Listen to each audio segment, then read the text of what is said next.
parece que podemos empezar. Muy bien, buenos días a todos y a todas. Gracias por acompañarnos y a quienes están también siguiéndonos vía YouTube. Vamos a dar inicio al panel magistral titulado Las ciencias sociales, elecciones y desafíos sociales, el rol de la investigación y la enseñanza. El día de hoy tenemos 3 invitados. Esperamos que nuestra última invitada se incorpore en unos minutos. Voy a presentar primero al doctor Juan Salgado Ibarra. Es también uno de los primeros invitados que van a presentar. Él es doctor en Ciencia Política de la Universidad Nacional Autónoma de México, maestro en Derechos Humanos por la Universidad de Essex, Inglaterra, investigador senior de World Justice Project, profesor de Criminología en la Universidad Autónoma de Nuevo León. Por 2 años trabajó en el desarrollo de estándares penitenciarios en la Oficina de Naciones Unidas contra la Droga y el Delito. Fue por 9 años profesor investigador del CIDE, ha trabajado en proyectos de derechos humanos, resolución no violenta de conflictos, prevención del delito y reforma policial en México, Europa y África.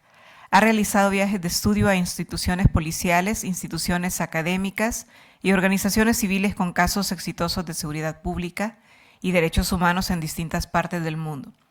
Sus principales líneas de investigación son la reforma policial, la evaluación de centros penitenciarios, los mecanismos de rendición de cuentas policiales, el análisis de políticas de prevención del delito y la reforma del sistema de justicia penal. Entre sus publicaciones se destaca un libro sobre mando policial, del que es coautor, así como investigaciones sobre políticas y normatividad de prevención del delito, reforma policial y derechos humanos. Bienvenido, Juan. Yo creo que vamos presentando uno a uno en el orden en el que expongan para que no se nos olvide sus credenciales, ¿no? Bueno, bienvenido, Juan. Sí, muchísimas gracias por la invitación, doctora Lorena, y pues me da mucho gusto estar de nuevo en Comexo, en este espacio tan amplio, tan diverso, y como toda gran conferencia, pues es un diálogo de saberes y pues por supuesto que es un gusto estar acá. Voy a empezar tratando pues unas ideas fuerza, de hecho son 3 ideas fuerza que quisiera resaltar, van a estar presentes a lo largo de la conferencia. ¿Podemos avanzar, por favor? Yo lo muevo ahora, claro, cierto, se me olvidó. Acá está. Bueno, entonces empezamos con las ideas fuerza y en principio quisiera hablar de algo que tenemos muy a flor de piel porque hubo un debate presidencial hace muy poco. Entonces quisiera iniciar con esta idea fuerza, ¿no? Sobre el proceso, la campaña, los debates electorales. Aquí pues hay una serie de desafíos, de temas que tenemos que superar. En primer lugar, estamos enfrascados en conflictos interpersonales y mucho de personalidades. Es realmente buena parte del debate se va en esto y me temo que los que vienen pues van a continuar con esta línea. Hay una preponderancia de ideologías sobre ideas. Realmente lo que discutimos en un ámbito universitario son ideas, pero acá hay una fuerte carga ideológica y desafortunadamente no hemos tenido esta oportunidad del debate de ideas. Y también pues ha habido manipulación de datos, que es la parte donde yo más trabajo, no en manipularlos, sino en tratar de esclarecerlos, y hay muy poca evidencia detrás de las propuestas. Manipulación de datos, lo cual nos lleva a diagnósticos pues muy débiles, y si a eso le sumamos que tenemos poca evidencia para verdaderamente poder sustentar lo que se está proponiendo, muchas de las críticas en torno al debate giran en torno a la falta de solidez de las propuestas. Y si no tenemos estos datos, pues ahí es donde nos empezamos a atorar. ¿Qué puede hacer en torno a esto la investigación en las ciencias sociales? Tiene estas líneas de investigación la gran ventaja de ser transdisciplinarias, de poder reunir a académicos de distintas disciplinas, complementar los conocimientos, complementar el análisis con distintas perspectivas y asimismo pues, se puede ir generando esta evidencia para formular las políticas públicas, para evaluarlas, para las propuestas legislativas, para la jurisprudencia. Digamos que estamos fallando en todos estos ámbitos. Por otra parte, también se establecen vínculos en lo que hoy se conoce como el ámbito praacadémico, entre lo práctico y lo académico. Y esto pues, nos lleva a un análisis que es menos maniqueo, más matizado de los problemas sociales, que es precisamente lo que necesitamos. Y finalmente, una tercera idea fuerza es sobre la docencia. La docencia pues, siempre ha buscado desarrollar estas comunidades de aprendizaje, pero hoy tenemos mecanismos de tecnología que nos permiten fortalecer estas comunidades de aprendizaje.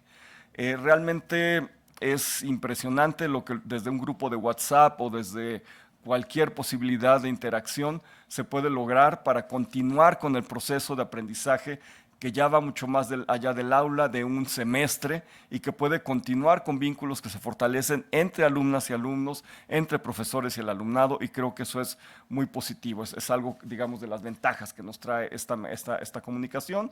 Y también, bueno, se forman profesionales investigadores que pueden usar la base evidencial para transformar la realidad social.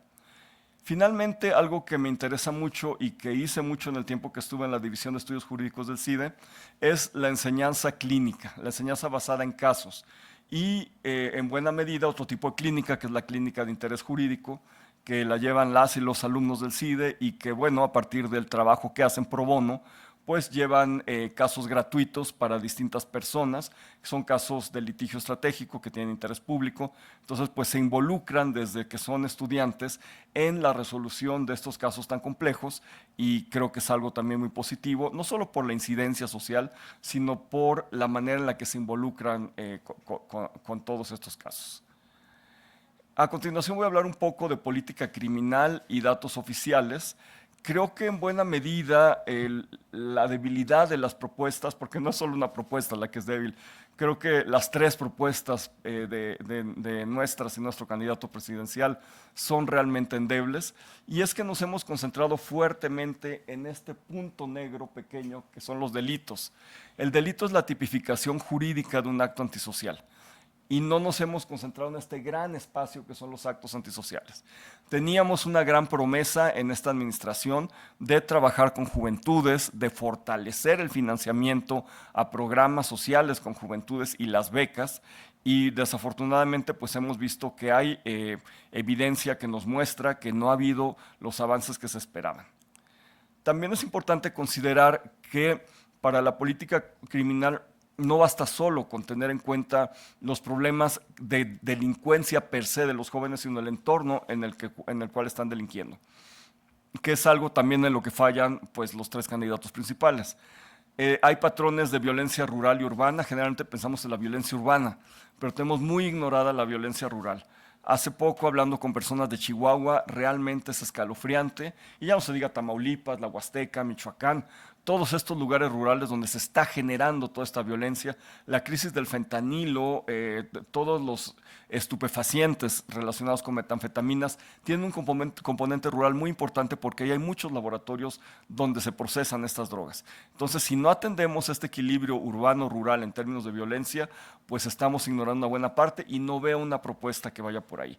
Consumo de alcohol, estupefacientes en el ámbito familiar, la violencia familiar, violencia de género, conflictos agrarios que adquieren un nivel más fuerte precisamente por esta violencia exacerbada. Tenemos también legislación penal, políticas públicas y jurisprudencia que se centra en el delito y no en la violencia, es decir, no se centra en esta pequeña parte del entorno que es lo delictivo. Tenemos una orientación principalmente penológica, que no es preventiva, y procesos de diseño, instrumentación y evaluación de políticas públicas para prevenir la delincuencia y mitigar la violencia, que son hechas desde arriba, fundamentadas en poca o nula evidencia. Y aquí algo muy importante, estos son datos abiertos, esto viene del INEGI, de la Encuesta Nacional de Adolescentes en el Sistema de Justicia Penal. Son datos, es interesante, la primera encuesta de adolescentes del Sistema de Justicia Penal. Perdón, gracias, no, se me olvidó moverla. Gracias.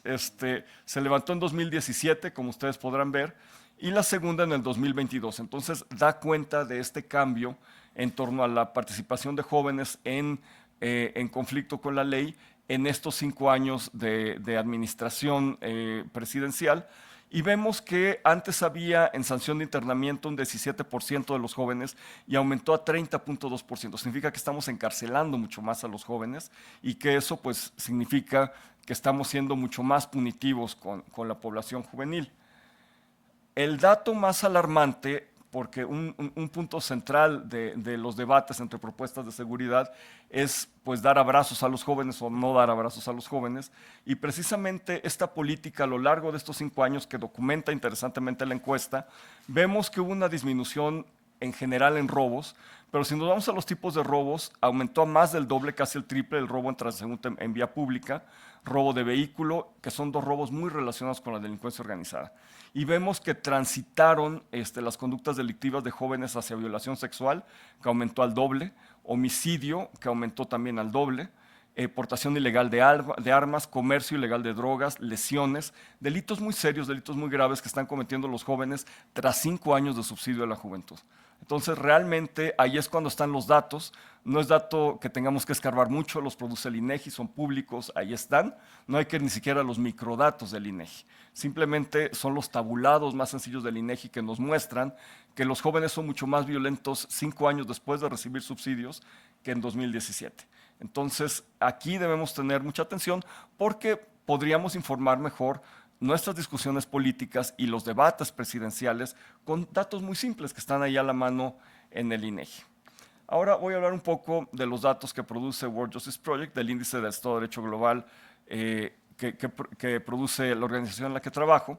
México ocupa el lugar 136 de 142 países, es el de los más bajos en materia de corrupción. También es una administración que tuvo la bandera desde el inicio de combatir a la corrupción. Desafortunadamente, pues no ha sido así. Debajo de México está Pakistán, está Nigeria, están básicamente pues 6 países que son altamente corruptos y México pues está entre los más corruptos del mundo. Si vemos otros países en la región, tenemos que Brasil está en el lugar 81, Colombia está en el lugar 103, es decir, México está realmente muy abajo en términos de corrupción. Si nos vamos a Procuración de Justicia, dentro del mismo índice, la efectividad de la investigación delictiva, vemos que en México es 0.19 de 1, en Brasil es 0.31 y en Colombia 0.20. En otros países en la región es mucho más alta la eficiencia de la Procuración de Justicia. Tenemos una métrica de justicia abierta que elaboramos junto con la Universidad de Guadalajara y con el INAI en World Justice Project. Y aquí, pues bueno, también va hacia puntos nodales en la discusión político-electoral. Se habla mucho sobre la necesidad de poner una vigilancia al Poder Judicial. La noticia es que ya hay un vigilante del Poder Judicial, son los consejos de la Judicatura, y se habla mucho de que el Poder Judicial le rinda cuentas al Ejecutivo, terminar en buena medida con su independencia. Y sin embargo, vemos que hay consejos de la Judicatura, y ahí es donde hay que matizar, como el del Estado de Jalisco, que tiene una calificación 0.23 en cuestión de justicia abierta, está muy mal, pero vemos que hay otro, como el Consejo de la Judicatura de Nuevo León, que tiene una calificación de 0.64. Entonces, más allá de pensar tal vez en la necesidad de un órgano que vigile al Poder Judicial desde el Ejecutivo, podríamos pensar tal vez en trajes a la medida, porque no hay un traje de talla única que le quede a todos nuestros poderes judiciales. Son 32 poderes judiciales en el país y son muy distintos, tienen capacidades, tienen competencias distintas y también tienen pues, mecanismos de rendición de cuentas y probidad distinta en cada uno de ellos. Entonces deberíamos pensar más bien, si hacemos caso a los datos, en tener pues, opciones más dedicadas a cada uno de los tribunales. En términos de tribunales electorales, pues tenemos también una métrica que nos muestra, por ejemplo, el Tribunal Electoral del Estado de Zacatecas, muy mal calificado, 0.29, y tenemos en el otro extremo al Tribunal Electoral de Tlaxcala, que tiene 0.69, una calificación considerablemente más alta, y también en ese sentido pues debemos pensar en que no hay definitivamente traje de talla única. Pasando al índice subnacional de Estado de Derecho, que solo hace mi organización índices subnacionales en 2 países, en Afganistán y en México, y la verdad es que es un índice que permite comparar mucho entre estados, en cómo se respeta el Estado de Derecho en distintos estados. Y aquí tenemos una cifra global de México sobre el sistema de justicia, imparcialidad, independencia y que esté libre de corrupción, 0.39, es decir, está reprobadísimo porque la calificación es de 0 a 1. Tenemos subfactores que van hacia las preguntas que hacemos. En ese sentido, si solicitan soborno a las autoridades del Ministerio Público, tenemos casi un 60% de los casos en el que sí. ¿Con cuán frecuencia solicitan o aceptan soborno para darle seguimiento a las investigaciones? Casi el 50%. Entonces, pues aquí son datos que nos permiten ver a dónde es necesario invertir, a dónde son necesarias las reformas, a dónde son necesarios los esfuerzos, y en ese sentido, pues a alimentar pues, las discusiones electorales. En el almanaque estamos haciendo uno nuevo para este año, pero este es el anterior, Vemos, por ejemplo, cuál es la policía que realiza más detenciones. Vemos que está en primer lugar la policía municipal, que son las que más se han descuidado en términos de recursos en esta administración. Son las peor entrenadas, son las peor calificadas, son las que menos recursos tienen y son las que realizan el 38% de las detenciones. Lo que vemos en la franja izquierda es el sistema anterior de justicia penal y lo que vemos en la franja anaranjada es el sistema reformado. Le llamamos nuevo, pero en realidad ya no es nuevo sistema de justicia penal, ya tiene bastantes años, pero lo que vemos es que aumentó el papel de la policía municipal y lo que hemos visto en los últimos 5 años pues es una disminución considerable de los recursos federales hacia las policías municipales. Vemos también que aumentó mucho el papel de la policía estatal, hasta un 17% de las detenciones, y pues lamentablemente también hemos disminuido mucho los recursos a la policía estatal. ¿Cuál es el problema? Que cuando hacemos otra pregunta, la policía autoridad pidió un beneficio a la persona imputada para dejarlo ir, vemos que aumentó con el sistema reformado, desafortunadamente 1%, no es estadísticamente significativo, pero lo que uno esperaría es una disminución. Es decir, tenemos a más policías pidiendo un beneficio, que es decir, un soborno, a cambio de dejar ir a la persona imputada. Entonces, realmente pues es algo grave, ¿no? Y aquí es donde deberían estar discutiendo nuestras y nuestro candidato. Estos temas que están fundamentados en evidencia y que nos duelen como ciudadanos y ciudadanos. Realmente nos acercamos a un ministerio público, nos acercamos a una policía, porque tenemos un problema serio. Lo penal generalmente son problemas muy serios, muy graves, y damos nuestra confianza a estas instituciones y así nos responden, ¿no? Entonces, sí es algo en lo que deberían pues, concentrarse los esfuerzos. Finalmente, quisiera mostrar un poco de cómo lo hacía en el CIDE, lo estoy haciendo ahora en la Universidad Autónoma de Nuevo León, de trabajar con estudiantes en el CIDE de Derecho en Monterrey de Criminología, a partir de casos. Realmente pues es un sistema que en la UNAM nos lo han criticado mucho porque quien nos evalúa y quien nos certifica vienen principalmente de la UNAM porque el más grande grupo de abogadas y abogados viene de la UNAM, de la Libre de Derecho, y nos cuestionan que no damos derecho romano, etcétera, que digamos son cursos distintos y que le delegamos a las y los estudiantes la responsabilidad de leer y de estudiar. Llegan ya con todo leído y lo que hacemos en la clase pues, es facilitar discusiones y les presentamos casos como este precisamente que vienen de investigación empírica, que vienen, digamos, de investigación cualitativa. Esto viene de una base de datos de entrevistas a policías locales que tenemos en World Justice Project. Están completamente anonimizadas, las jala un software que se llama En Vivo, que le damos códigos y ya anonimizadas pues simplemente saca esta información.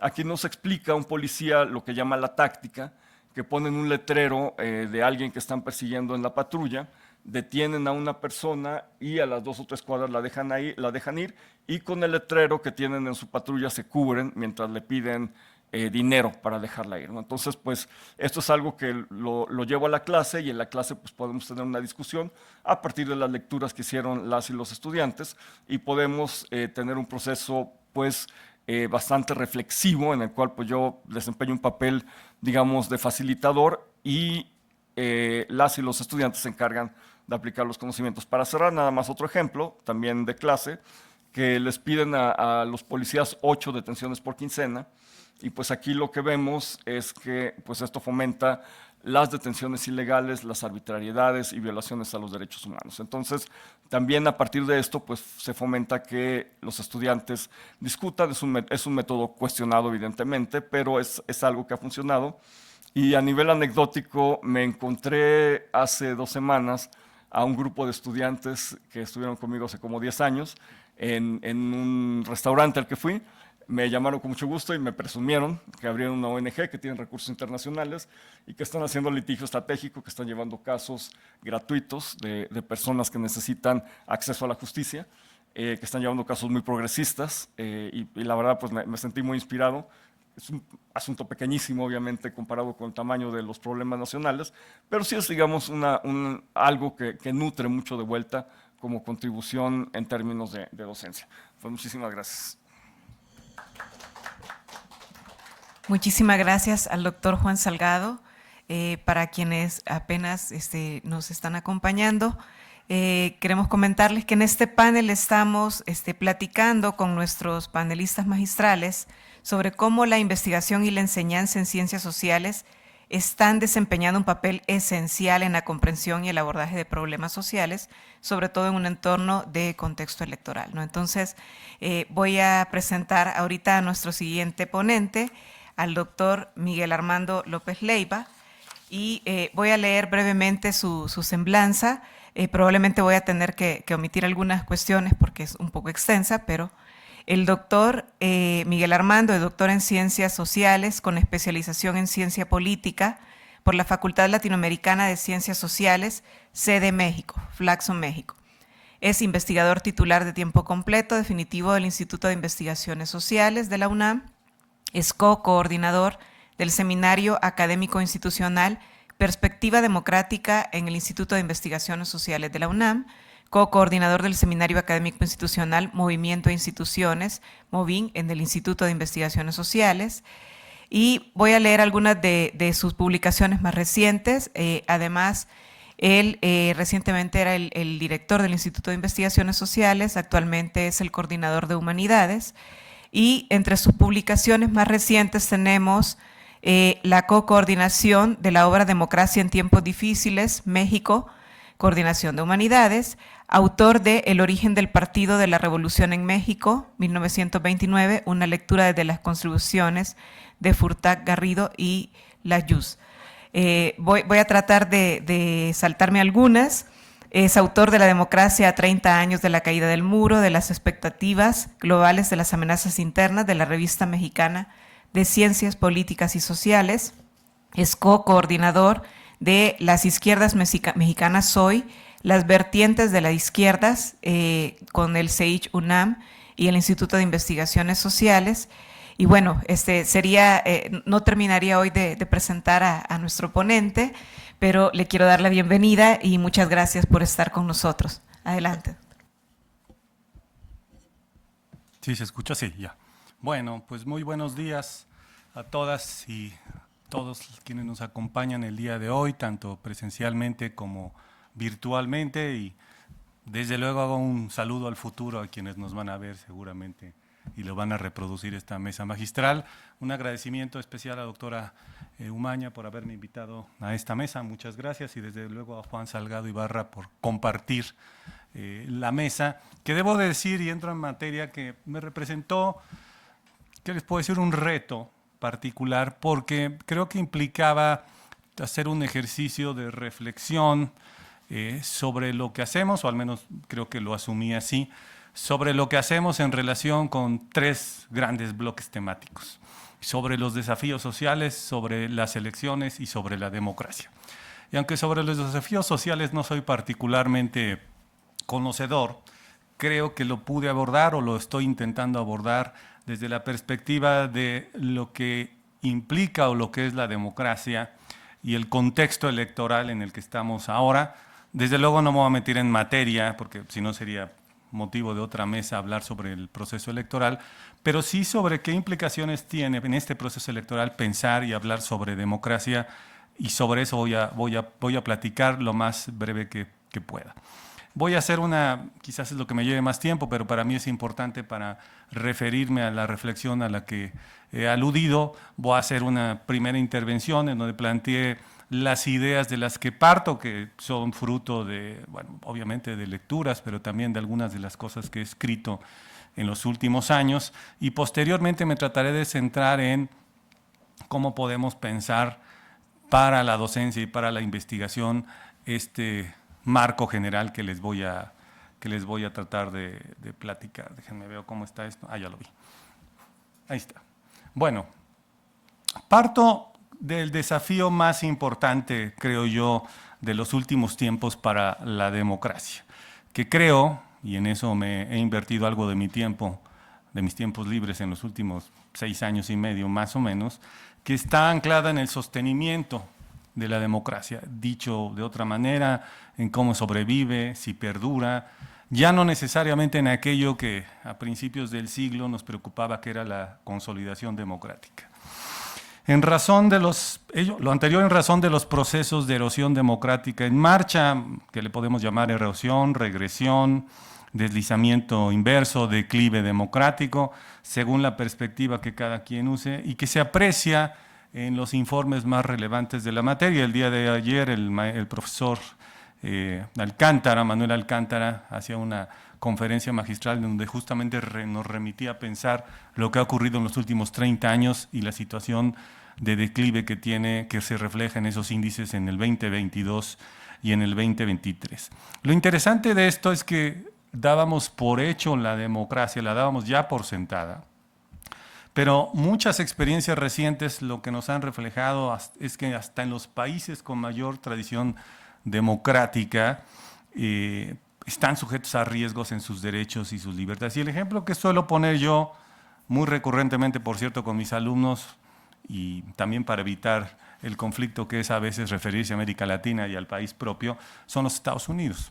Estados Unidos que tienen una tradición liberal democrática, con todas las pausas que uno pueda poner ahí o todos los asegúnes, y en realidad la presidencia trumpista pues fue un gran impasse en esta trayectoria democrática por razones que seguramente ustedes conocerán y que podré explicar. Es decir, es un ejemplo paradigmático, pero a esos podemos agregarle muchos ejemplos de democracias que parecían ya consolidadas, ya avanzadas y que de pronto pues tienen estas especies de lapsus en su tradición democrática. Bueno, lo que quiero presentarles está en estos 3 bloques que tienen que ver con propiamente lo que hace las ciencias sociales, muy específicamente en ciencia política, sociología política, qué papel tienen las teorías de la democracia en esto y cuál es el impacto que hay en las coyunturas. Entonces, a partir de una especie de circularidad entre estos 3 ámbitos, que no necesariamente son excluyentes, voy a plantear algunos puntos que me interesa, digamos, dejar asentados para la reflexión sobre nuestro papel en la investigación y la docencia. Voy al primero.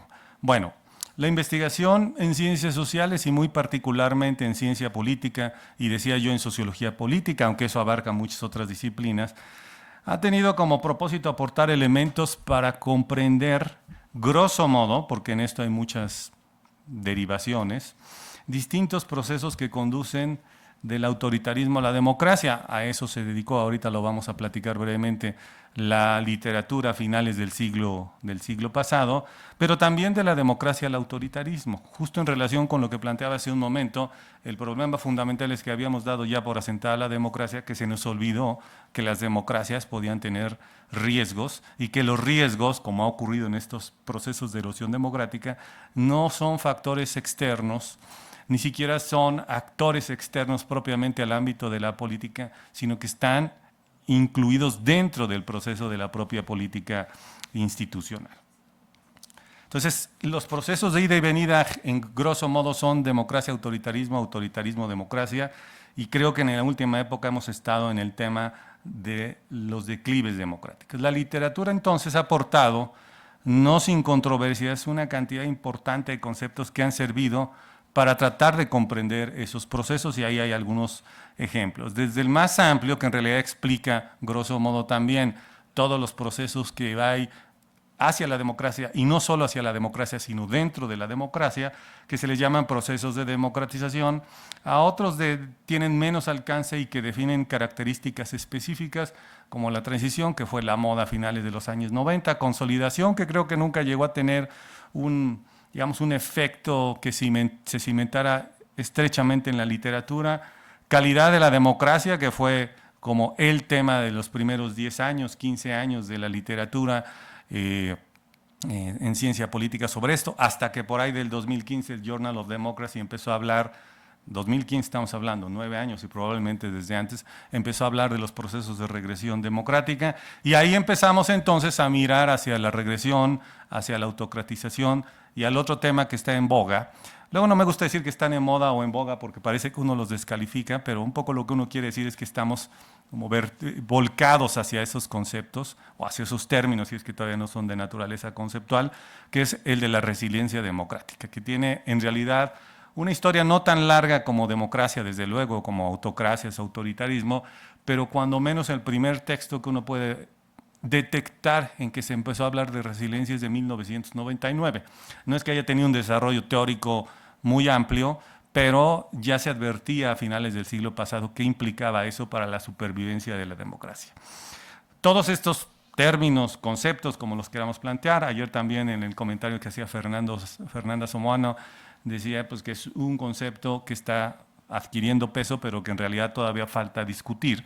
Todos ellos, decía yo, tienen como meta analítica algo que puede parecer obvio, explicar en primer lugar cómo se arriba la democracia, es decir, los factores que nos ayudan a entender por qué llegamos a la democracia, cuáles son los mecanismos de su preservación, supervivencia, consolidación, en fin, y cómo se puede entender el cambio, sea este abrupto o progresivo al autoritarismo. Los cambios abruptos en realidad eran muy característicos del siglo pasado, sobre todo cuando había golpes de Estado o algunos casos de invasiones extraterritoriales de algunos países.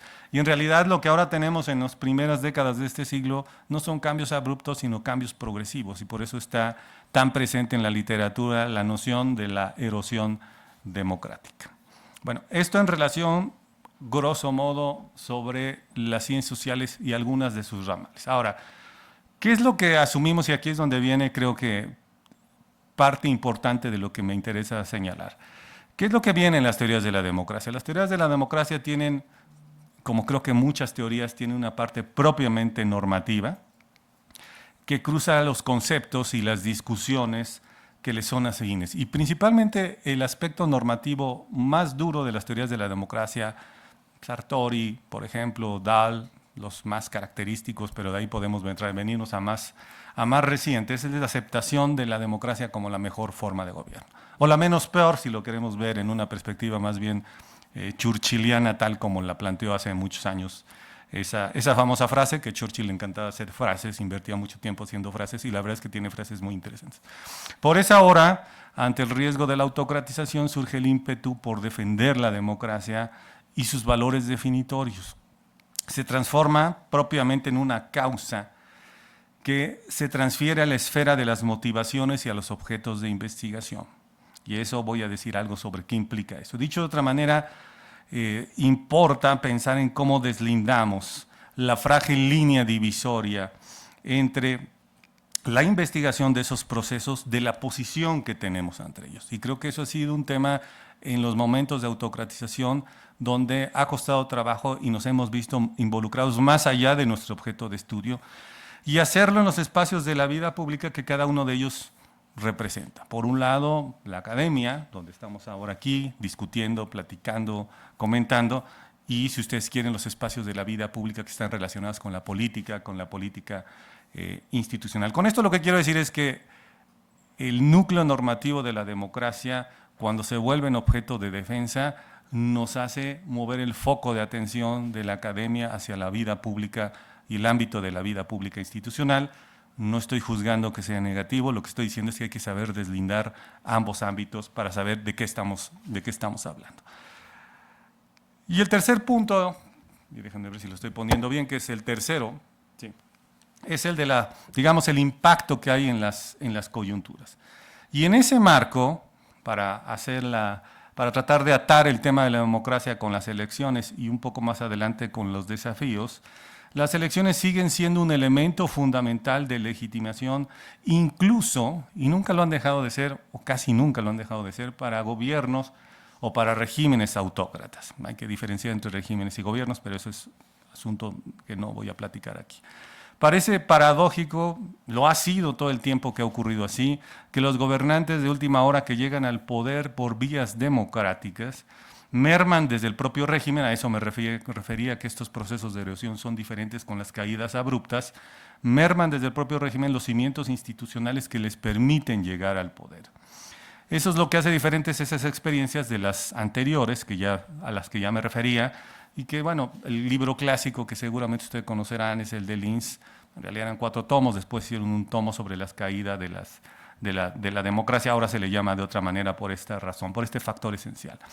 El problema, y esto es importante revelarlo o decirlo, o si ustedes lo conocen, insistir en ello, no son los procesos electorales en sí mismos, sino las capacidades del régimen para equilibrar el poder y lograr contener las posibilidades de regresión. ¿Qué quiere decir esto?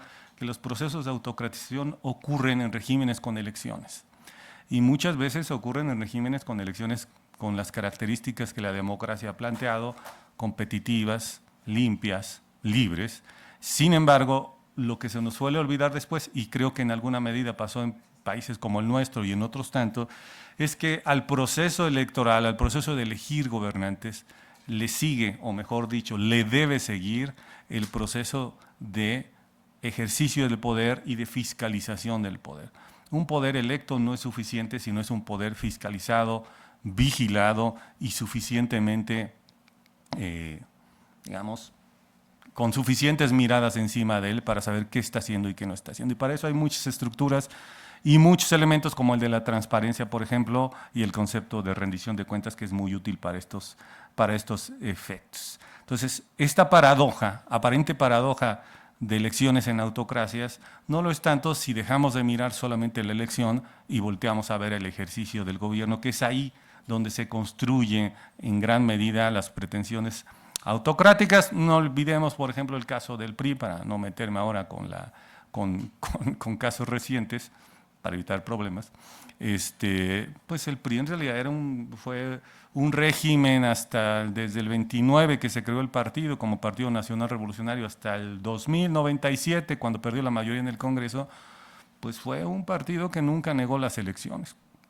Tuvimos elecciones recurrentes. De hecho, en México hemos tenido elecciones recurrentes del siglo XIX, más o menos, mediados del siglo XIX. Nunca hemos dejado de tener elecciones, pero eso no significa que hubiera propiamente democracia. Y esto va a ser importante. Y bueno, también en eso sirven los populismos, a los que quizás me pueda referir para ya apurar en el tiempo en alguna pregunta o en algún comentario posterior. Ahora bien, para atender a las preocupaciones de esta mesa, mejor dicho, porque ustedes no son culpables de mis dudas, me hago dos preguntas que creo que son interesantes, al menos para lo que me interesa plantearles. ¿Cómo podemos transmitir nuestros conocimientos para que tengan efecto? Es decir, esto que les he comentado, que no es que yo esté creando el hilo negro, sino que es, si ustedes quieren, una suma de lo que la literatura ha tratado de sistematizar en los últimos, contemporáneamente, hablemos de los últimos 70 años, más o menos, desde desde el mediados del siglo anterior para acá, 80 años más o menos, digamos, la literatura contemporánea de la democracia, no la literatura sobre democracia que viene desde los griegos, que es otra historia. ¿Cómo podemos involucrar para plantear estos temas a públicos más amplios, para que se formen una opinión con más elementos en momentos como este, justamente, de comicios? Que por cierto en México tenemos esa maña de decir que estos son los comicios más importantes de la historia o los comicios más relevantes porque va a haber un cambio de gobierno o porque, como el INE lo hace constantemente, y si tienen razón, de hecho, porque es el mayor número de comicios que va a haber paralelamente o concurrentemente, como se le dice, pero tenemos siempre esa maña y esta pues no es la excepción, ¿no? Por las razones que ustedes seguramente conocerán. Entonces, ¿qué podemos hacer en momentos como este de comicios, en los que se plantean distintos horizontes de país, distintas candidaturas, distintos proyectos de país? Si es que asumimos de veras que son proyectos de país, siempre he tenido dudas sobre eso, pero bueno. Y en el que se disputa el propio significado de la democracia, que eso es algo que a mí me preocupa y me ha preocupado en los últimos tiempos, y a eso voy ahora en relación con mi respuesta en 4 partes, y con esto ya cierro lo que quería expresar en esta mesa. Primero, la ciudadanía cuenta con muchas fuentes y opiniones para hacerse juicios acerca de lo que ocurre y de las opciones electorales que tiene a la mano. Suponer que la ciudadanía no se entera de un modo u otro, que no está informado de un modo u otro, es minimizar, digamos, el carácter racional de la ciudadanía, y sobre eso hay mucha literatura en la que no me voy a meter ahora. Lo interesante de esto es que el conocimiento que traté más o menos de sumarizar en ciencias sociales, en ciencia política, en sociología política, teóricamente es una de esas fuentes, ¿no? Como es la prensa, como es la televisión. Bueno, aquí también tenemos conocimiento, pero quizás es a la que menos se recurre en términos generales. Y quizás a esto a lo que nos lleva es al reto que está planteado en el primer cuadrito, no tanto de plantear que lo que se hace en la academia es lo que se debe valorar en los públicos más amplios, sino en realidad debemos de pensar cómo divulgamos, difundimos mejor nuestro conocimiento. Y ahí creo que seguimos teniendo un reto desde las ciencias sociales y las humanidades de exponer de mejor modo nuestro trabajo y plantearlo de tal manera que la gente lo comprenda. Y cuando digo lo comprenda, me estoy refiriendo que el propósito de la divulgación es transmitir conocimiento de un modo asequible. A eso me estoy refiriendo para no evitar alguna malinterpretación sobre lo que digo. Lo segundo, la incidencia de las ciencias sociales. Y no me estoy refiriendo en proyectos de investigación o si las ciencias sociales, que la tiene, o si las ciencias sociales deba de promover políticas públicas, que lo ha hecho, y lo ha hecho esta universidad y lo han hecho muchas universidades. Me refiero más bien en el debate público. Y muchas veces, pero ustedes que como yo son observadores de la vida pública, muchas veces tengo la impresión de que incidimos poco en el debate público. A veces nos convocan o convocan a muchos colegas en programas de televisión, en programas de radio, en distintos, ahora en sitios web, en muchos programas que hay, por cierto, en YouTube, y con el propósito de tener conocimiento especializado. Pero la verdad es que el hecho, creo yo, para no repetir una palabra que voy a usar, a veces en el fondo de eso, lo que parece estar latente es que la verdad que dice la ciencia social es la verdad que debería ser conocida. Y bueno, todos sabemos, los que nos dedicamos, todos y todas los que nos dedicamos a las ciencias sociales, sabemos que la de verdad es relativa, incluso para nuestro propio ámbito de investigación, y está sujeta a comprobaciones tanto asincrónicas como sincrónicas. Es decir, debemos de asumir que somos una parte, déjenme decirlo medio burdianamente, una parte de ese diametral de todas las perspectivas, ¿no? Al menos para el debate público. No estoy diciendo en términos de los parámetros que utilizamos para crear ciencia. Entonces, si asumimos eso, somos una parte que debe de incidir divulgando del mejor modo. Lo tercero, y ya son 4, decía yo, es desde las ciencias sociales, y aquí es una parte importante sobre democracia y elecciones, y en particular desde universidades como la nuestra, como esta, bueno, dije la nuestra, pero seguramente muchos de ustedes vienen de otros lugares, perdón, eso no lo pasa a uno cuando está en su propia universidad. Tenemos creo yo, un papel pedagógico singular, y creo que todas las universidades los tienen, son las instituciones de educación superior, y muy importante, una obviedad, pero ahora voy al punto, formar y forjar a nuevas generaciones. Es quizás una incidencia menos visible en el corto plazo, pero quizás a más largo plazo pueda ser más visible, porque tiene que ver no solamente con transmisión de conocimientos, que eso es lo que hacen las universidades, o hacemos las universidades, y ese es un papel que tenemos como docente, sino la transmisión de valores y de prácticas democráticas, que eso a veces creo que está ausente de las currículas, dicho de manera general, con las excepciones que seguramente habrá, con la forma de moldear cómo afrontamos los conflictos y cómo los resolvemos deliberando. Y esos aspectos son de la práctica, no necesariamente de la transmisión del conocimiento. Y claro, con explicaciones simples acerca de lo que es la democracia, desde la formación universitaria se puede y creo que se debe hacer mucho. Y termino con lo que podrían hacer nuestras disciplinas sociales, por ejemplo, en momentos electorales, en momentos en que deberíamos de divulgar, plantear qué es lo básico de la democracia como sistema, como régimen, como idea, como valores para el comportamiento social. Parece menor, pero no lo es. Alumnos y alumnas de bachillerato, de licenciatura, de posgrado inclusive, no hay que dejarlos de lado, tienen por lo general, y eso creo que ustedes pregúntenselo en algún momento a sus alumnos o sus alumnas, tienen nociones diversificadas y no siempre precisas de su significado. Cualquiera de ustedes levantará la mano y me dice, bueno, es que la democracia es un concepto polisémico por naturaleza. Y en realidad sí y no, pero bueno, no me voy a meter esa discusión. Pero sí hay un núcleo duro que uno puede transmitir de qué implica o qué quiere decir la democracia. Y voy a poner un ejemplo y con esto cierro de por qué creo importante que ese aspecto sea tratado pedagógicamente, culturalmente, educativamente en las universidades. Es muy común escuchar en el debate público de este país y de muchos países, y particularmente de un tipo de liderazgo que no voy a mencionar en este momento, pero les va a resonar a ustedes, hablar de que la democracia es el gobierno del pueblo, para el pueblo y por el pueblo. Y sobre eso se, digamos, articulan un montón de ideas que no siempre y no necesariamente son las más efectivas al momento de entender la democracia. Claro, no estoy tratando de decir con esto que la democracia no debe implicar como mecanismo la consulta constante a esto que le llamamos el pueblo, ¿no? Digamos, al demos. Pero si perdemos de vista que dentro de la democracia está el pueblo, pero de esa participación con el pueblo derivan un montón de instituciones y de intermediarios institucionales que son importantes porque derivan de ese mandato popular, entonces perdemos de vista todo. Entonces, el gobierno del pueblo para el pueblo y por el pueblo tiene sentido sí y solo sí, si hay una estructura institucional que garantiza los derechos del pueblo, ¿no? Y las posibilidades de que el pueblo elija. Si no existiera eso, bueno, pues estaríamos en la democracia directa, la famosa democracia directa de los griegos, que bueno, es excluyente, por cierto, para estos parámetros actuales, pero una democracia excluyente.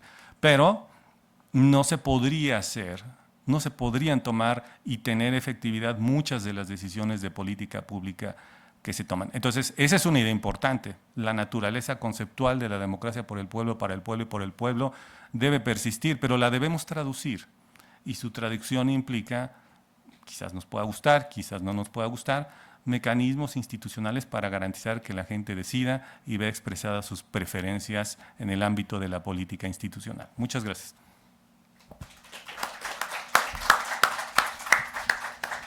Muchísimas gracias al doctor Miguel Armando. Ahorita se va a incorporar nuestra tercera ponente, la doctora Juliane Boudreau. Voy a presentarla de manera muy breve también. Ella me decía incluso, sáltate cosas porque si no ahorramos tiempo. Voy a intentar presentarla de una manera breve, aunque integral. Juliane Boudreau es investigadora titular C en el Instituto de Geografía de la UNAM. Es corresponsable de Patio Lab, un espacio de investigación participativa para la transformación social, y directora del grupo de investigación TriSpaces, Jóvenes y Espacios de Transformación, equipo transdisciplinarios de 60 investigadoras e investigadores, estudiantes, artistas, multimedia, trabajadores sociales, urbanistas y jóvenes de la Ciudad de México, Montreal, París y Hanoi.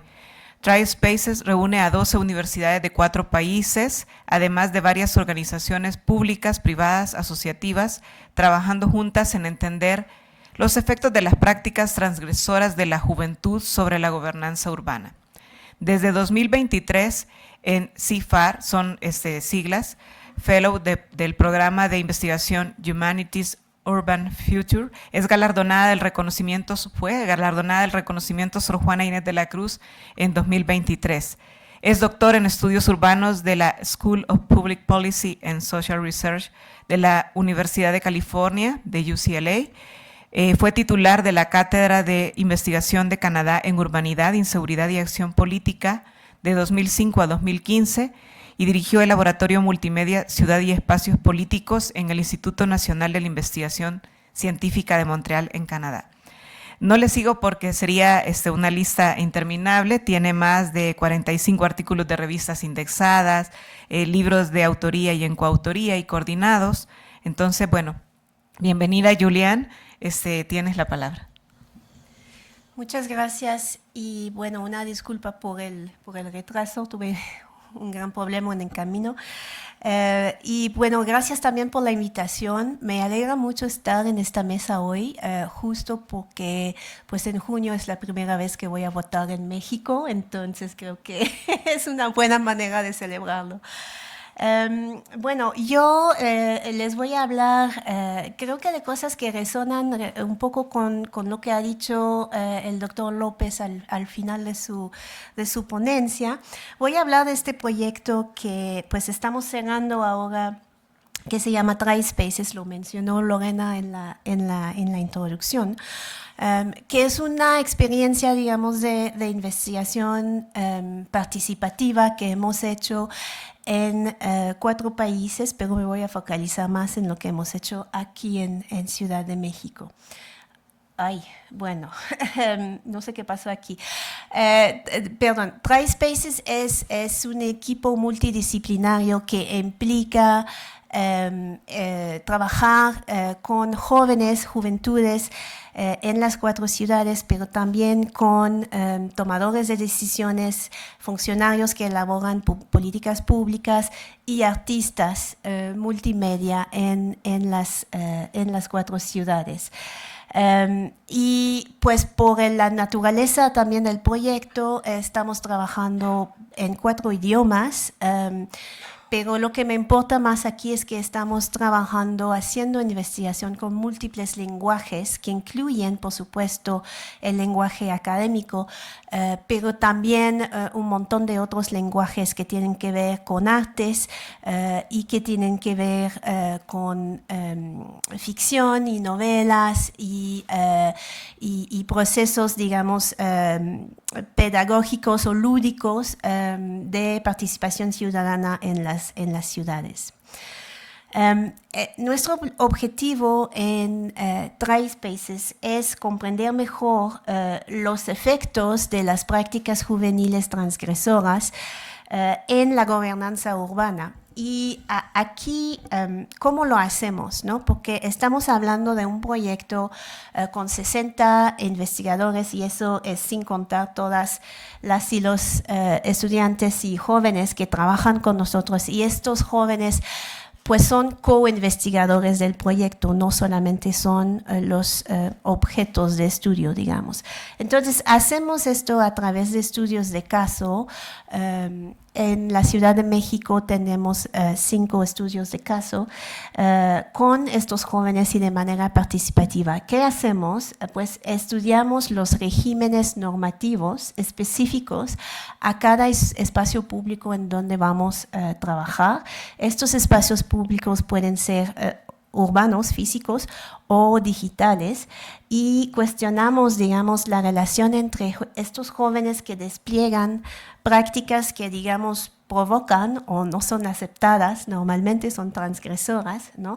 Entonces, estas relaciones entre estos jóvenes y las instituciones de gobernanza. Y por instituciones de gobernanza lo entendemos de manera muy amplia, incluyendo, por supuesto, pues, las reglas, las normas, las políticas públicas, los programas públicos, etcétera, pero entendemos también en estas instituciones de gobernanza un montón de prácticas que pueden ser informales o formales, ¿no? Que tienen que ver con desde el diseño mismo de los espacios hasta los acuerdos y los arreglos, digamos, informales en estos espacios. Entonces, ¿cómo se van desplegando, digamos, esas relaciones?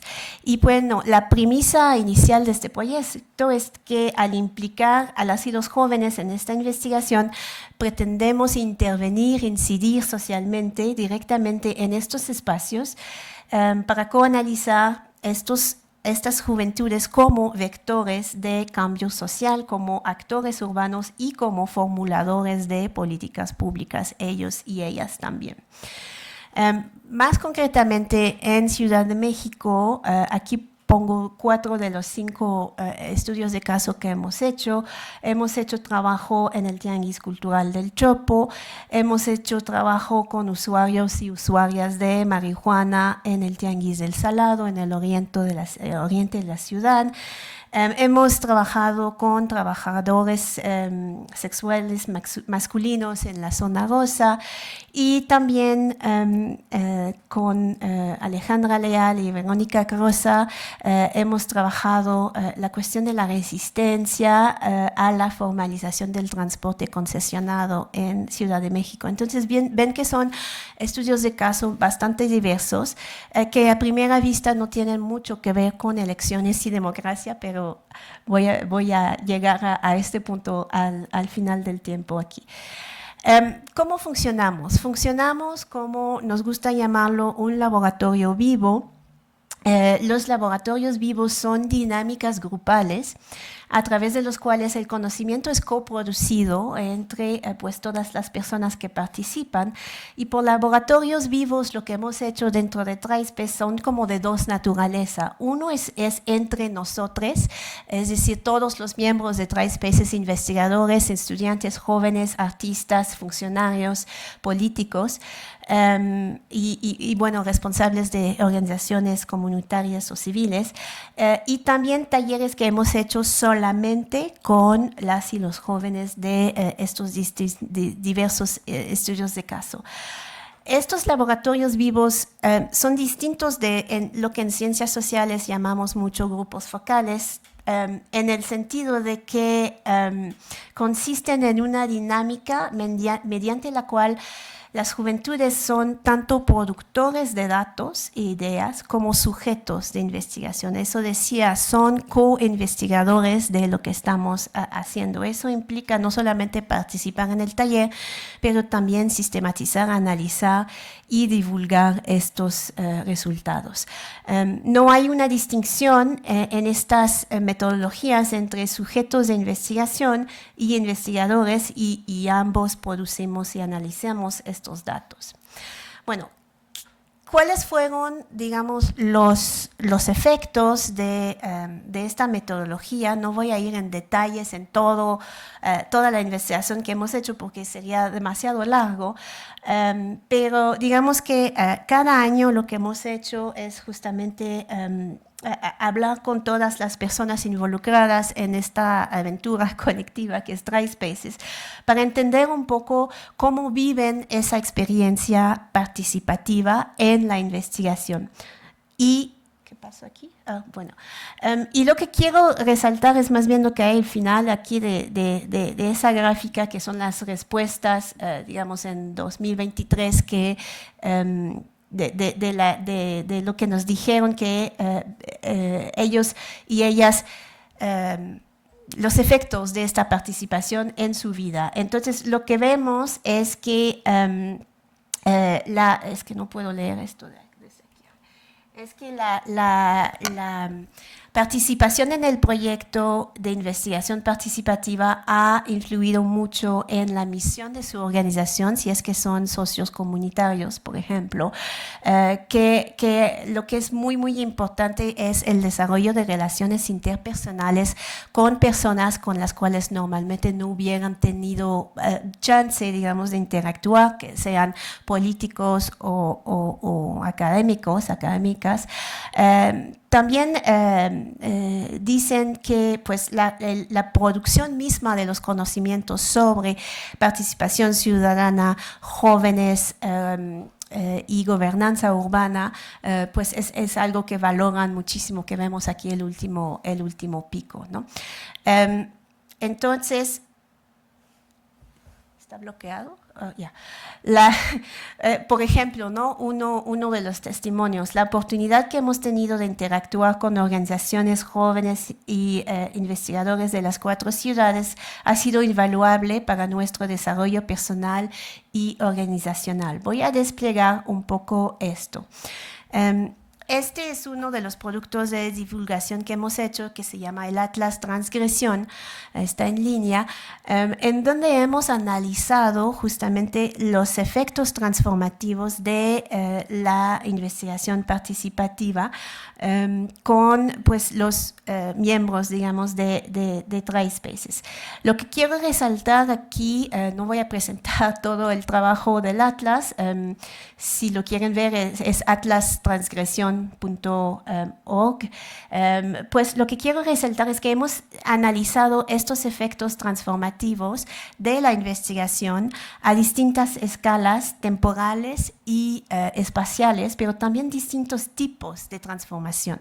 La transformación personal de las y los miembros del proyecto, la transformación de la sociedad civil, la transformación cultural, digamos, de factores culturales de estas 4 ciudades, la transformación del espacio público, del proceso político y también del marco jurídico. Entonces, lo que hemos medido es el tipo de transformación tanto de las que generan tanto las prácticas transgresivas que hemos estudiado como el hecho mismo de participar en el proyecto participativo, de investigación participativa. Para darles unos ejemplos, las juventudes lo que nos han dicho en términos de qué es lo que ha hecho en su vida el hecho de participar en este proyecto, y estamos hablando de una participación a lo largo de 6 años que duró el proyecto. Entonces, estos jóvenes los conocimos ya hace 5 o 6 años, depende de cada, bueno, no todos se quedaron 6 años, pero la mayoría sí, y cómo han crecido, digamos, con nosotros dentro de este proyecto, y cómo nosotros también como investigadores hemos crecido a través de este proyecto. Entonces, unas de las cosas que nos han dicho en términos de transformación personal, a nivel, digamos, de su vida cotidiana y de su propio cuerpo, es bueno, que ha cambiado su punto de vista de la ciudad, que les ha dado nuevas formas de ver el contexto, una forma diferente de explorar la ciudad,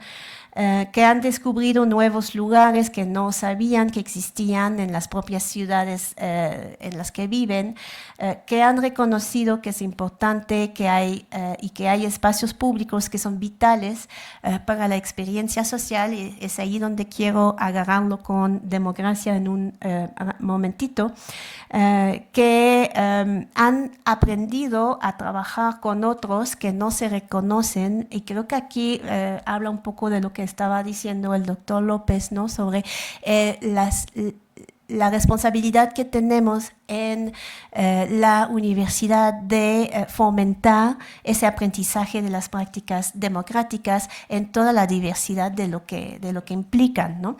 Que han aprendido mejor otros idiomas, como dije al principio, pues trabajamos en inglés, francés, español y vietnamita, y les digo que todo el proceso de traducción en estos talleres es un reto, pero también es algo muy bonito, porque aprendemos a hablar justo más allá del idioma en sí, de la palabra, con otros lenguajes, justamente para poder comunicar, y eso también es un valor muy importante para fomentar democracia, ¿no? Entonces, reconocer los retos de la comunicación y explorar visiones diferentes.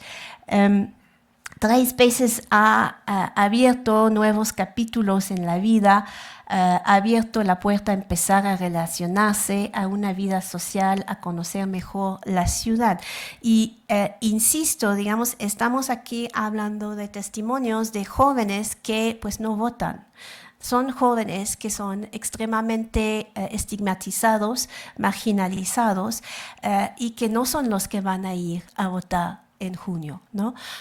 Entonces, ¿cómo hacemos para jalarlos, digamos, en un proceso democrático de aprendizaje que después pues puede volverse en, generar transformaciones en la ciudad y en nuestras sociedades? Pero no solamente desde el punto de las juventudes. Insistimos mucho desde la academia, justamente pues porque el objeto de estudio son las juventudes en este proyecto. Insistimos en ellos y ellas, pero no nos vemos a nosotros y nosotros mismos, y hemos aprendido muchísimo también trabajando con ellos, justamente porque tienen otras maneras de ver la vida pública, de entenderla y de practicarla.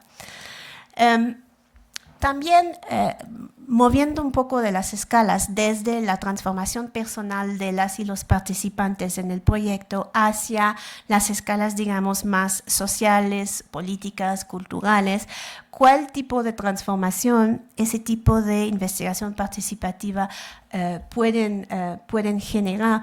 Me gusta mucho este testimonio de una de las participantes de Montreal, ¿no? Que dice, pues, porque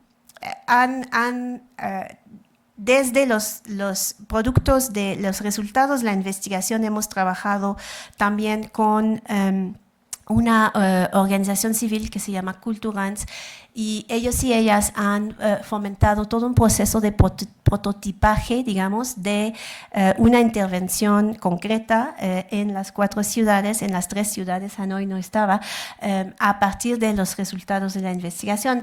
Dentro de este proceso de prototipaje, realmente de aplicación de esta investigación, Kelly nos dice desde Montreal, puedes proponer algo, pero el impacto no será muy grande, no será tan grande si no lo estás proponiendo siguiendo involucrando a la gente y siempre cuestionándose y siempre pues asombrándose, digamos, de lo que estás aprendiendo. Lo que está ella diciendo es que cualquier proyecto público o política pública necesita no solamente ser propuesta, elaborada en legislación y después aplicada, tiene que implicar siempre un proceso de participación ciudadana para que la gente siga involucrada en este cambio social que estamos intentando fomentar. Entonces, ella, digamos, a través de ese proceso de prototipar una intervención social en Montreal, a partir de todo el conocimiento que han adquirido dentro de TriSpaces, pues está poniendo en práctica, digamos, estos valores democráticos de la participación ciudadana y reconociendo su importancia. Entonces, ¿a qué quiero llegar con esto? Es que muchas veces la transformación social no sabemos medirla. No tomamos en cuenta en nuestros indicadores todo el proceso de llegar a una propuesta concreta de intervención, de política pública, etcétera, y por ende no reconocemos estas transformaciones que son a escalas, digamos, menos visibles, más micro, como la transformación personal de las personas que participan o de las prácticas que estamos enseñando, aprendiendo en el aula, ¿no? En las universidades, porque justamente la medición del impacto de un proceso democrático depende de las escalas temporales y espaciales que estamos midiendo. Si solamente estamos midiendo algo en una escala social, urbana, algo visible, pues no vemos toda la transformación que hay antes de este impacto más amplio, más visible. Y que estas escalas de transformación social y democrática son interdependientes. No hay transformación política si no hay transformación personal. Y no hay transformación política si no hay transformación cultural. Eso lo sabemos muy bien cuando estudiamos la cultura política, por ejemplo. A partir de TriSpaces, lo que lo mencionó Lorena al principio, lo que estamos haciendo ahora es estableciendo un nuevo laboratorio, digamos, de investigación participativa.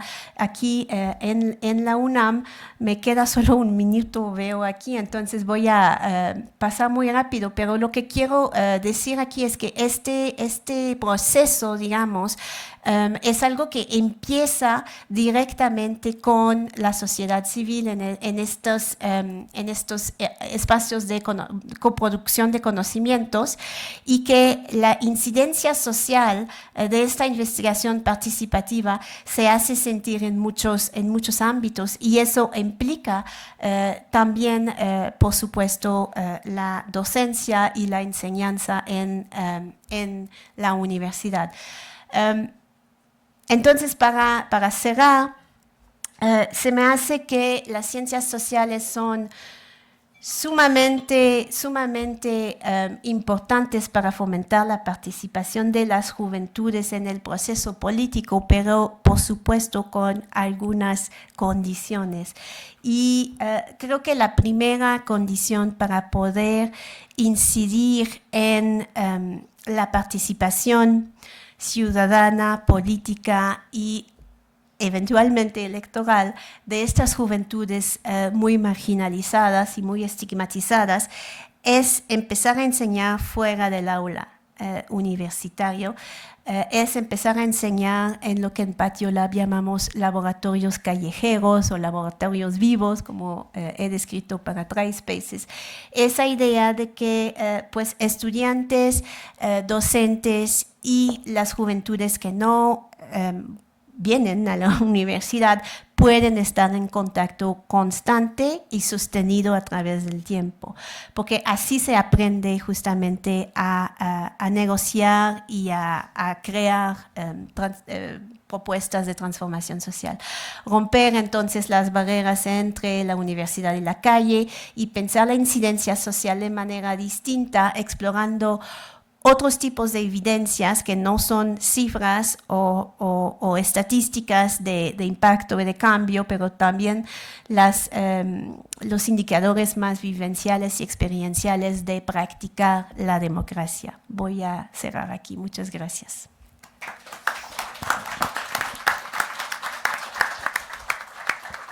Muchísimas gracias a Julián y también al doctor Juan Salgado, al doctor Miguel Armando López Leiva, por las intervenciones. Ahorita nos gustaría establecer un diálogo, si ustedes quieren participar, levantar la mano, hacer algún comentario sobre alguna de las presentaciones que hemos tenido en este momento.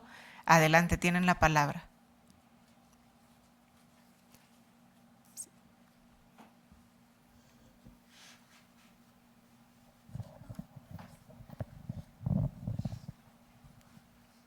Buena tarde a todos, muchas gracias por sus exposiciones. Me da la impresión de que en esta charla entendimos a la democracia como lo deseable, en eso estoy de acuerdo, y a la academia como un medio que nos impulsa a alcanzar eso deseable que es la democracia. Pero ¿qué pasa cuando desde la academia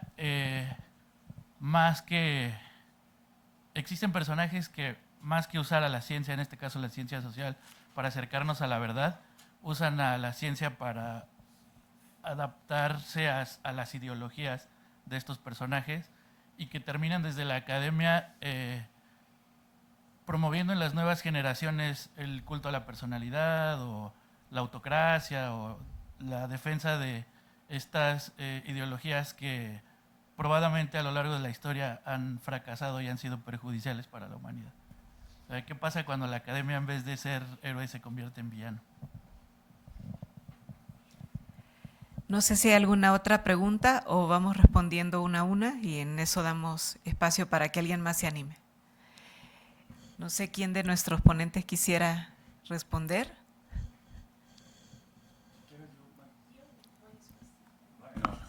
Gracias por la pregunta. Yo creo que esto se puede responder relativamente sencillo, aunque lo que implica la sencillez de la respuesta no es tan sencillo llevar a la práctica. En el momento en que la ciencia se ajusta a la ideología, deja de ser ciencia. Entonces puede haber usos políticos, y de hecho ha habido usos políticos en este país, en muchos países del mundo, pero puede haber usos políticos de la ciencia. El tema es que cuando uno detecta eso, uno encuentra que eso ya no sirve. Cuando ajustas, y qué bueno que Juan hablaba de evidencia y planteaba el tema de la necesidad de que candidatas y candidato usen la evidencia para las propuestas. Si la evidencia no la usas o manejas las cifras, que eso también pasó en el debate con todos los candidatos, usas las cifras a tu modo, pues estás dejando de ser serio. Y entonces lo que ocurre, ustedes vieron el debate y seguramente como yo se pusieron a ver las tendencias en ex-Twitter, como le digo yo. Entonces empezaron a ver las tendencias y lo que escribían y de pronto lo que uno tenía ahí, que esa es la virtud, una virtud de las redes sociodigitales, hay otras que no son propiamente virtudes, es que cualquier cosa que digas en el espacio público, en el espacio virtual y aquí en un debate, llega el momento que a los 5 minutos están desmintiendo. Y te desmienten, no les voy a poner los ejemplos, seguramente se los pueden encontrar fácilmente, dicen es que tal persona dijo que no disminuyó tal delito, que era un poco lo que tú platicabas. Y resulta que De pronto alguien sale con evidencia de INEGI y dice, eso no es cierto, ¿no? Entonces, ese es hacer uso político, ya olvídate de la ciencia como tal, de la evidencia. Y ejemplos como estos no me voy a explayar en eso, que seguramente se encuentran fácilmente, pero eso ocurría muy claramente en muchos de los países comunistas en el siglo pasado. Sigue ocurriendo en algunos de los pocos que todavía quedan como países comunistas. Era muy claro, tú no podías hacer ciencia en esos países si contradecías ciertos estándares, ¿no? del conocimiento común, del conocimiento público. El más básico es cuando tienes un régimen como la Unión Soviética, como varios de Europa del Este, que niega la pluralidad y quieres discutir democracia, pues en sí mismo ya tienes ahí una contradicción. Entonces, cierro con lo que inicié. En el momento en que la ciencia se pliega a la ideología, cualquiera, pónganle el nombre que sea, deja de servir para la ciencia. No es ciencia, es otra cosa. Lo que ustedes quieran llamarle, pero no es ciencia. Creo que tú querías comentar. Sí, pues dos cosas. Yo creo que justo la ciencia que se enseña digamos que el objetivo para fomentar ciudadanía y fomentar participación política desde las universidades, sí es enseñar ciencia, pero no es enseñar necesariamente hechos o datos, es enseñar a pensar, es enseñar a criticar, es enseñar a reflexionar, y es eso mucho que hemos hecho dentro de estos procesos de investigación participativa, es decir, no importa tu ideología, lo que piensas, lo que tienes que aprender es hacerlo, es fomentar tu proceso reflexivo. Sí, gracias. Bueno, sí quisiera añadir precisamente a lo que se ha dicho, que sí es cierto, en el momento en el que la ciencia se compromete hacia una camisa de fuerza ideológica deja de ser ciencia, pero también en el momento en que una universidad entra en esas camisas de fuerza, pues también deja de ser una universidad, porque deja de haber esta pluralidad, deja de haber esta característica sine qua non que debe haber en un espíritu de reflexión universitaria, y la UNAM en ese sentido es un espacio de privilegio. Creo que hay distintas tendencias y hay equilibrios, hay órganos colegiados, hay diversidad, hay libertad verdaderamente de cátedra. Pienso en algunos países como Nicaragua, en Centroamérica, que se ha ido menoscabando la capacidad crítica, ya no digamos en la UCA y en ciertas la Universidad Centroamericana y ciertas universidades que han sido mucho el blanco, digamos, de una administración, pero en cualquier ámbito, espacio universitario, hay limitaciones muy claras y muy específicas sobre lo que se puede y no se puede decir.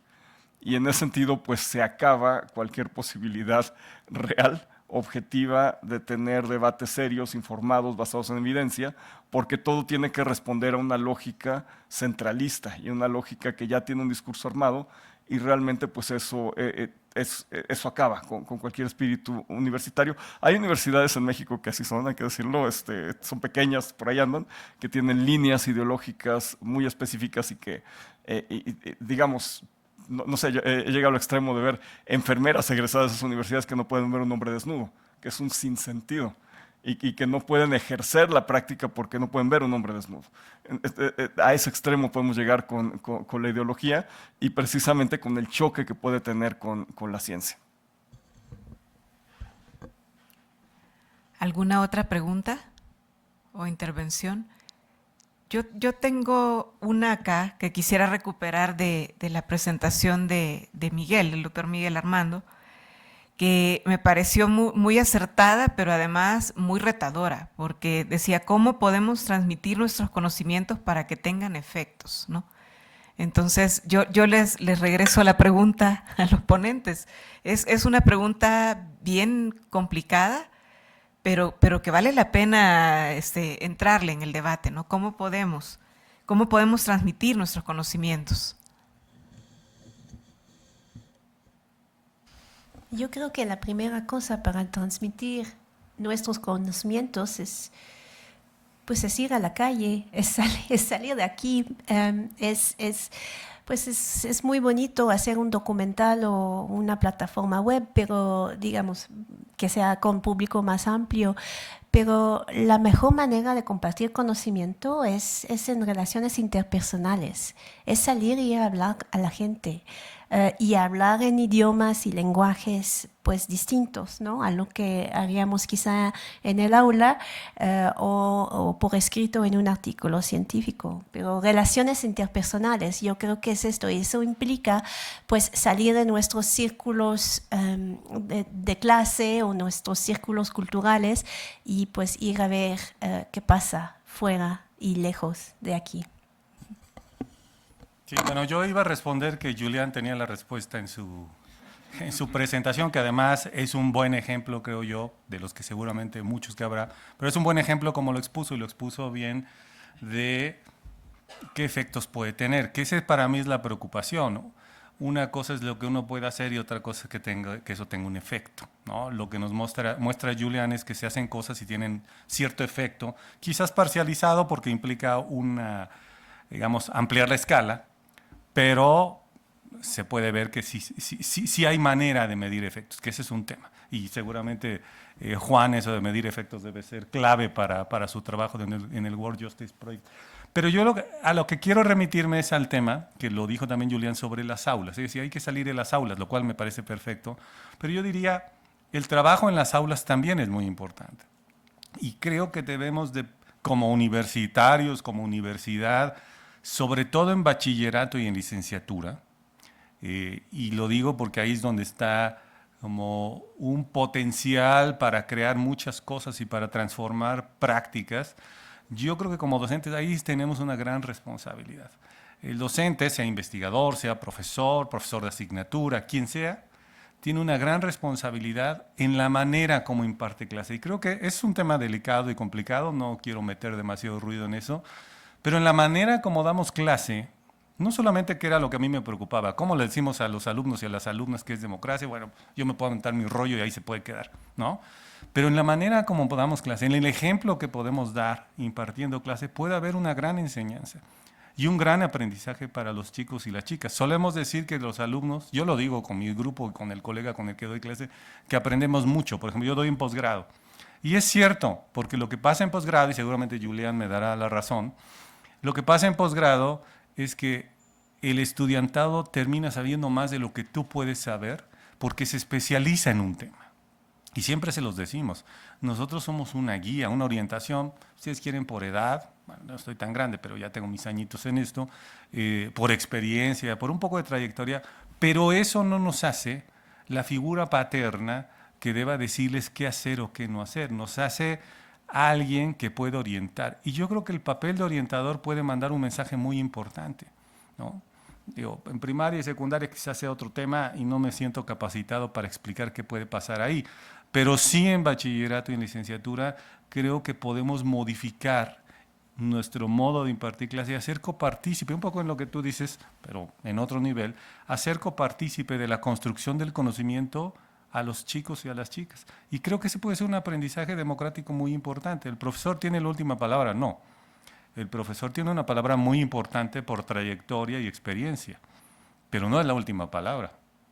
La última palabra siempre está en disputa. Si alguien, sea profesor o político, asume que tiene la última palabra, entonces ya se nos transformó en un autócrata.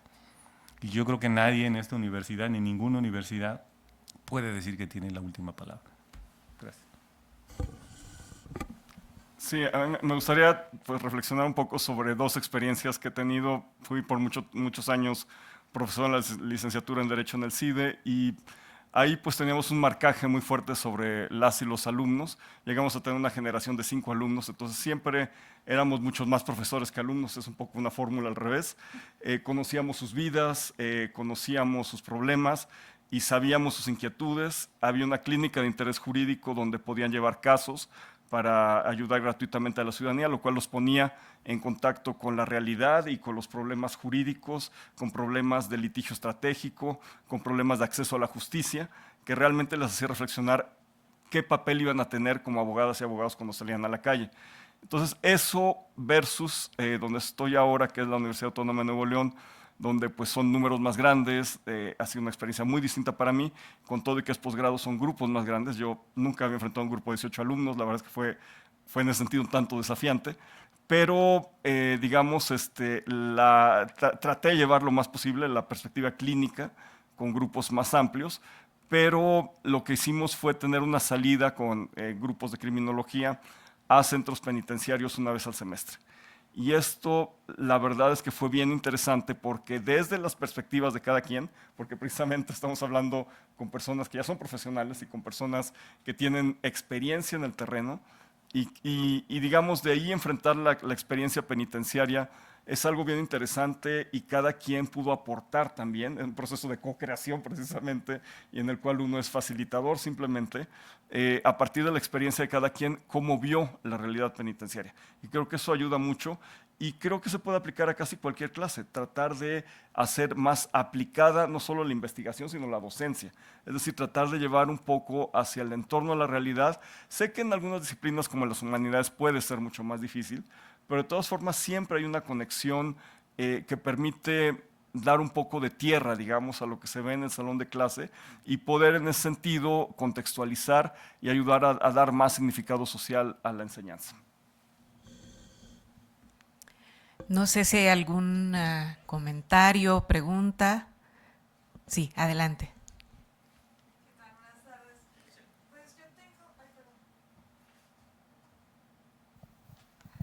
A mí me surgen dos dudas. Como pedagoga, me suena mucho a la modelo educativo de habilidades blandas que se creó gracias a la OMS en 1993 y después retomado por la UNICEF y lleva muchos años, pues ya, ¿no? Trabajándose. Mi duda con ustedes es, ¿qué de nuevo hay o cómo es su forma de evaluación ese tipo de habilidades blandas? Y si su equipo es multidisciplinario para poder abordarlas y evaluarlas de una forma asertiva.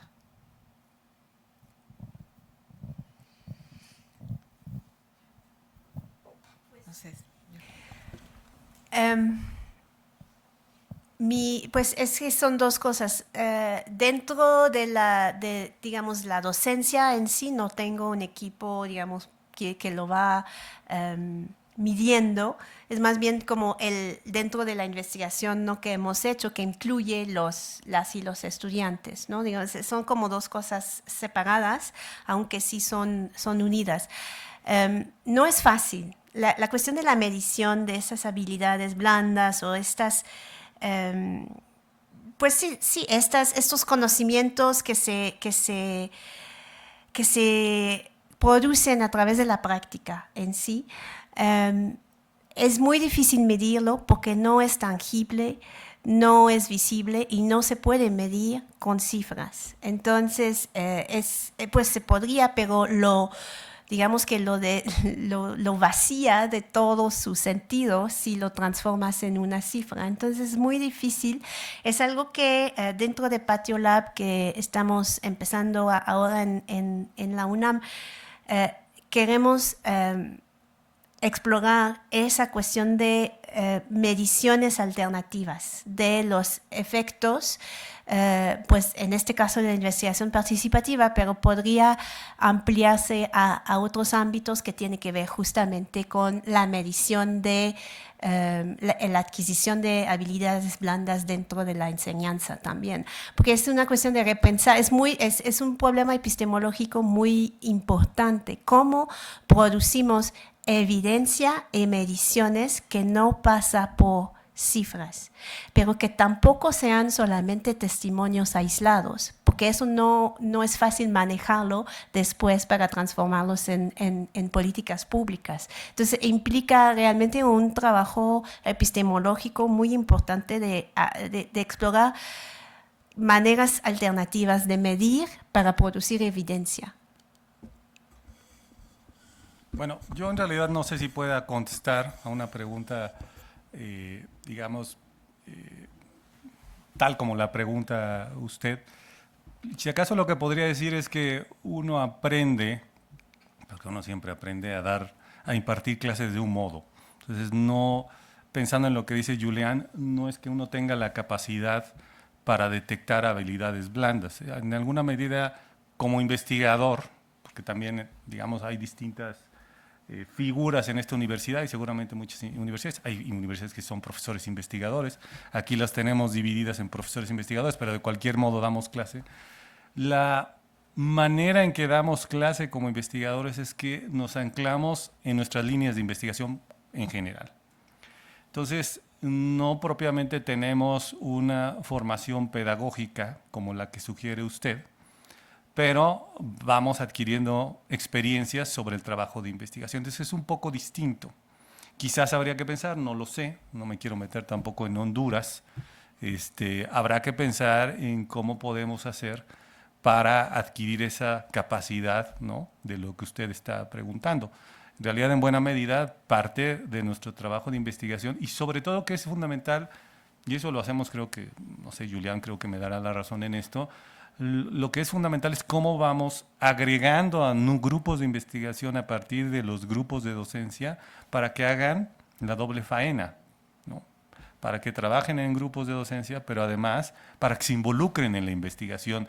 Y eso es lo que creo yo como investigadores e investigadoras nos da una riqueza mayor. Que hoy día, por cierto, ya los profesores y profesoras, digamos, la figura de profesor en la UNAM, ya en realidad también hace lo mismo. No, quizás con más cargas horarias de las que tenemos investigadores, pero hacen esencialmente lo mismo. Jalan alumnos de grupos de docencia a investigación y esa es la manera, creo yo, que tenemos para ir, digamos, capturando la atención de estudiantes, ¿no? Gracias. Sí, en efecto es un proceso para el cual no se nos prepara y me parece que en el momento en el que tenemos alguna posición administrativa tenemos que pensar en perfiles de ingreso, perfiles de egreso, reformación de planes de estudio. En ese momento empezamos a preocuparnos realmente por qué tipo de habilidades blandas estamos formando para llegar a ese perfil de egreso y cómo lo estamos haciendo en el aula.